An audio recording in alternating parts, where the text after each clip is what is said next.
ആലപ്പുഴ ഹരിപ്പാട് താലൂക്ക് ആശുപത്രിയിൽ dialysis unit അടച്ചു. 2 രോഗികളുടെ മരണത്തിൽ പരാതി ഉയർന്നതിനെ തുടർന്നാണ് നടപടി. തിങ്കളാഴ്ച ഡയാലിസിസിന് വിധേയരായ 5 രോഗികളിൽ 2 പേരാണ് മരിച്ചത്.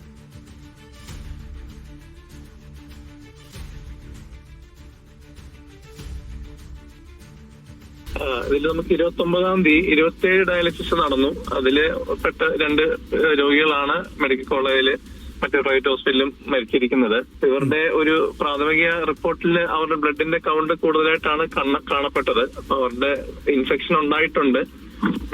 ഏത് രീതിയിലാണ് വന്നത്, നിന്നാണോ അതോ മറ്റ് സോഴ്സുകളിൽ നിന്നാണോ എന്നുള്ള ഒരു അന്വേഷണമാണ് ഇപ്പൊ നടത്തുന്നത്.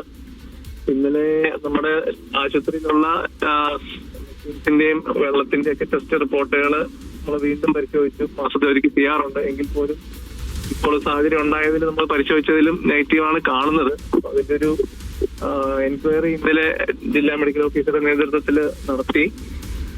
ഇന്ന് ഒരു ഹയർ എൻക്വയറി ആരോഗ്യവകുപ്പ് ഡയറക്ടറേറ്റിന്റെ ആഭിമുഖ്യത്തിൽ നടത്തുന്നുണ്ട്. ഇസത്ത് സുൽഫിക്കർ ആലപ്പുഴയിൽ നിന്ന് വിവരങ്ങൾ നൽകാനായി ചേരുന്നുണ്ട്. ഇസത്ത്, 2 പേരാണ് ഇങ്ങനെ മരിച്ചിരിക്കുന്നത്. അണുബാധയെ തുടർന്നാണ് മരണമെന്നുള്ള ഗുരുതര ആരോപണമാണ് ഉയരുന്നത്. ആശുപത്രി വൃത്തങ്ങൾ ഇത് അംഗീകരിക്കുന്നുണ്ടോ? അമൃത, മരിച്ചത് കായംകുളം സ്വദേശിയായ മജീദും അതുപോലെ തന്നെ രാമചന്ദ്രനും. ഇവരെ ആശുപത്രിയിലേക്ക് കൊണ്ടുചെല്ലുമ്പോൾ തന്നെ ഇവർക്ക് ഛർദിയും അതുപോലെ തന്നെ ദേഹാസ്വസ്ഥവും ഉണ്ടായിരുന്നു.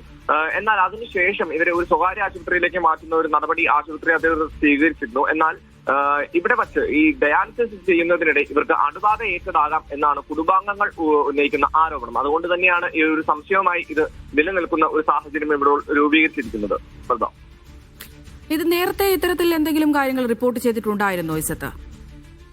5 വർഷമായി ഇവിടെ ഡയാലിസിസ് പ്രവർത്തനങ്ങൾ നടക്കുന്നു. എന്നാൽ ഇതിനു മുൻപ് ഇത്തരത്തിലുള്ള ഒരു ആരോപണമോ അല്ലെങ്കിൽ ഒരു പരാതിയോ ഇവിടെ നിന്ന് ഉയർന്ന ഒരു സാഹചര്യം ഉണ്ടായിരുന്നിട്ടില്ല.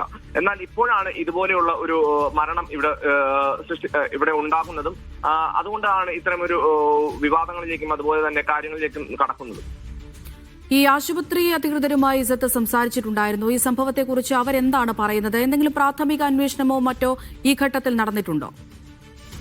ആശുപത്രിയിലെ വെള്ളത്തിലുള്ള അണുബാധയാണോ അതോ മറ്റ് എവിടെന്നെങ്കിലും വായു വഴിയോ അങ്ങനെ എന്തെങ്കിലും കയറി പറ്റിയതാണോ എന്നൊരു സംശയവും അവിടെ തന്നെ നിലനിൽക്കുന്നുണ്ട്. അതിനകത്തേക്ക് ഇപ്പോൾ ഹരിപ്പാട് നഗരസഭ ഇടപെട്ടുകൊണ്ട് തന്നെ ഇതിന്റെ കാര്യങ്ങളെല്ലാം നടത്തിക്കൊണ്ടിരിക്കുകയാണ്. പ്രധാനമായിട്ടും വെള്ളത്തിന്റെ ടെസ്റ്റുകൾക്ക് വേണ്ടി അയച്ചിരിക്കുന്നു. അതുപോലെ തന്നെ അണുബാധ എവിടെ നിന്നാണ് കയറാൻ സാധ്യതയുള്ള സ്ഥലങ്ങൾ എന്നെല്ലാമുള്ള ഒരു അന്വേഷണത്തിനകത്തേക്ക് ഇപ്പോൾ നഗരസഭയും ഇടപെട്ടിട്ടുണ്ട്.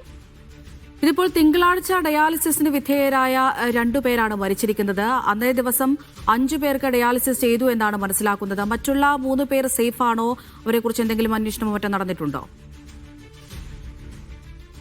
മൊത്തം 5 പേർക്കാണെന്ന് ഡയാലിസിസിന്, അതായത് 29-ാം തീയതിയാണ് ഡയാലിസിസിന് വേണ്ടി ഇവരെ കൊണ്ടുപോകുന്നത്. ഇതിൽ 2 പേരാണ് മരിച്ചിരിക്കുന്നത്.